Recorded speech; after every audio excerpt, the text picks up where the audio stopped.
So I want to share a story that I'll just say a friend of mine shared with me, someone I know directly, who husband, well at the time boyfriend, now ex, but anyway, a police officer. He was called to interrupt an armed robbery at a bank, and he went inside. I'm not sure if he had backup or not. She didn't share that part. She kept it kind of brief.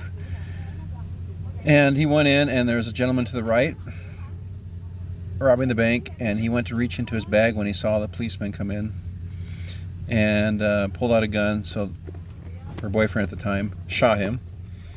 He didn't realize that there was another gentleman who was robbing the bank behind the counter. He popped up on the left side, and he was shot. And everything just started going dark. And then when he woke up, it was post-surgery in a hospital, and the doctor was talking to him.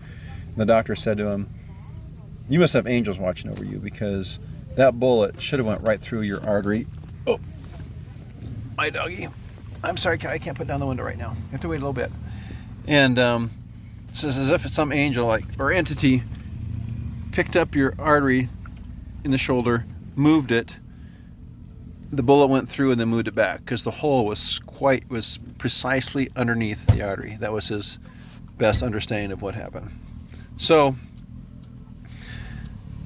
apparently because of this, he would have a reoccurring dream, nightmare, flashback, call it what you want. Every night he would review in his mind, this whole thing that went down. And so they were cuddling on the couch, and he was holding her, and he fell asleep. They were watching TV or something, and he started squeezing her harder and saying, "It's not safe for you to be here. It's not safe for you to be here." And she was really close to the Lord at that time, was praying in tongues and that kind of a experience that maybe some of you can identify with. And so she just laid her hands on his forehead, her hand, and she just felt waves of God's power going through her and through her hand. And then after so many seconds or a few moments, she was knocked off the couch onto the floor by some invisible force. And she was kind of, disoriented, dismayed. And then her boyfriend came out of the dream and looked at her and said, "What happened?" And she's like, "You tell me." And so anyway, good girl, Callie, I love you. And so anyway, he's like, "Well, I was having that reoccurring, episode that I've told you about that I have every night. Only this time, the wall on the bank looked like a big glass window. And I saw this person, this male figure in white, coming through the wall. Like, apparently it was an entrance and an opening, not a window, but it looked like a window at the time." And he pointed to something behind me and said, "He belongs to me." And then I looked up, I saw something movement and above me, and it was just like this black shadowy thing went up and through the ceiling of the bank, and I woke up.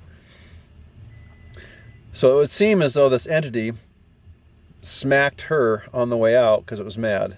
Because if you don't complete your mission as a demon, you get degraded, you get tortured severely and then demoted. And then, there was a time where Jesus was delivering a small child from, a demon or from sickness. I think it was a demon. And then the demon shook him violently after Jesus had commanded him to go. It's because the demon wants to get every last anger released and torture and, meanness out that he can until has to go back to the spirit world for a while. And so that's what we think happened. But that was the end of his nightly revisitations of that experience he had that he went through. And so I just thought that was very powerful. I wanted to share it with you all.